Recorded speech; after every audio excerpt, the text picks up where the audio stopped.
गोपालगंज में अखिल भारतीय विद्यार्थी परिषद के कार्यकर्ताओं ने अपनी विभिन्न मांगों को लेकर शहर के कमला राय कॉलेज के मुख्य गेट पर तालाबंदी की। साथ ही आगजनी का विरोध प्रदर्शन करते हुए विश्वविद्यालय प्रशासन के खिलाफ मुर्दाबाद के नारे लगाए। परिषद कार्यकर्ताओं के द्वारा की गई तालाबंदी के कारण छात्र छात्राओं की भीड़ कॉलेज के मुख्य गेट पर लगी रही। वहीं कॉलेज के प्राचार्य के आश्वासन के बाद मामला शांत हुआ, जिसके बाद परिषद कार्यकर्ताओं ने मुख्य गेट का ताला खोला। आपको बताते चले कि अखिल भारतीय विद्यार्थी परिषद के प्रदेश कार्यकारी सदस्य अनीश कुमार ने बताया कि स्नातक पार्ट 3-2-1 परीक्षा परिणाम अभी तक घोषित नहीं हुआ है, जिसके कारण सत्र काफी पीछे होता जा रहा है। अब तक स्नातक में नामांकन की दूसरी सूची जारी नहीं हुआ है। बार बार विश्वविद्यालय प्रशासन द्वारा आश्वासन दिया जा रहा है, बावजूद इस पर कोई पहल नहीं हो रही है, जिससे परेशान होकर कमला राय कॉलेज के आर्ट्स ब्लॉक आरआर मोड़ के मुख्य द्वार को बंद कर आंदोलन किया गया।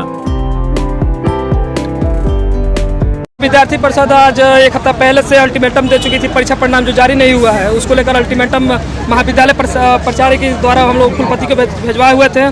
और उसके बाद हम लोग पूर्व में हम लोग पुतला दहन किया था, तो परीक्षा नियंत्रक द्वारा ये कहा गया था कि हम एक हफ्ता के अंदर परीक्षा परिणाम जारी करेंगे।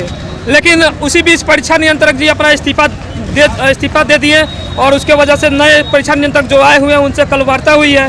तो वार्ता होने के बाद से परीक्षा नियंत्रक कह रहे हैं कि जयप्रकाश विश्वविद्यालय के कुलसचिव और कुलपति के झगड़े की वजह से ये सारी परेशानियां आ रही है। रिजल्ट बन के तैयार है, लेकिन उसको जारी करने के लिए जो यूमाइस एजेंसी जो विश्वविद्यालय प्रशासन जो नेट का काम करती है वो देरी कर रही है।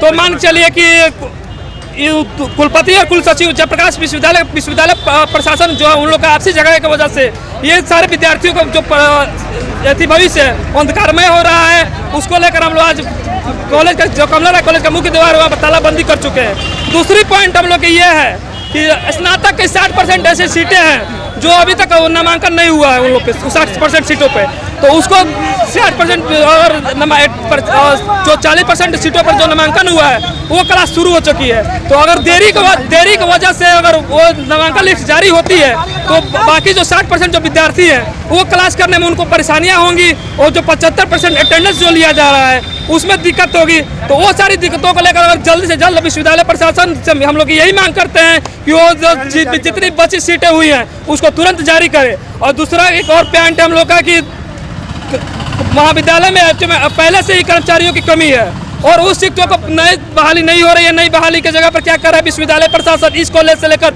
उस कॉलेज में कर्मचारियों का स्थानांतरण कर रहा है। तो क्या ये इसका समाधान है क्या कि मान चलिए कि यहाँ से ट्रांसफर किया दूसरे कॉलेज में कर दिए, तो मान चले कि यहाँ पे भी तो कमी हुई, तो यहाँ के विद्यार्थियों की भी तो असुविधा बढ़ रही है। तो हम यही मांग करते हैं कि जो पुनः जो स्थानांतरण हुआ है उसको वापसी हो, और दूसरा की कर्मचारियों की वापसी, और दूसरा की जो दूर इलाके से इस कॉलेज में लड़के पढ़ने के लिए आ रहे हैं, बैकुंठपुर दिघवा दिघौली बनकर ये ट्रेन की सुविधा नहीं है कुचायकोट, तो वहाँ के विद्यार्थियों के लिए हम यही करते हैं कि सरकारी बस से अगर विश्वविद्यालय प्रशासन परिवहन विभाग से मिलकर अगर मांग करती है तो सरकारी बस अगर चालू होती है तो इन सारे विद्यार्थियों की सुविधा होगी।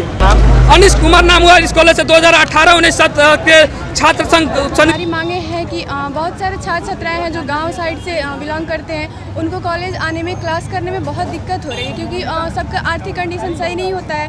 तो हमारी मांगे हैं कि उस सरकारी बस की व्यवस्था की जाए ताकि सभी छात्र छात्राएं आसानी से कॉलेज आ सके और पढ़ाई कर सके। और दूसरी हमारी मांगे हैं कि रिजल्ट जल्द से जल्द लाया जाए ताकि जितनी भी दिक्कत हो रही है वो परेशानियां ना हो, क्योंकि रिजल्ट को लेकर इतना दिन से हम लोग इंतजार कर रहे हैं, अभी तक रिजल्ट सामने नहीं आया है। क्या नाम है? मेरा नाम है हर्षिता कुमारी।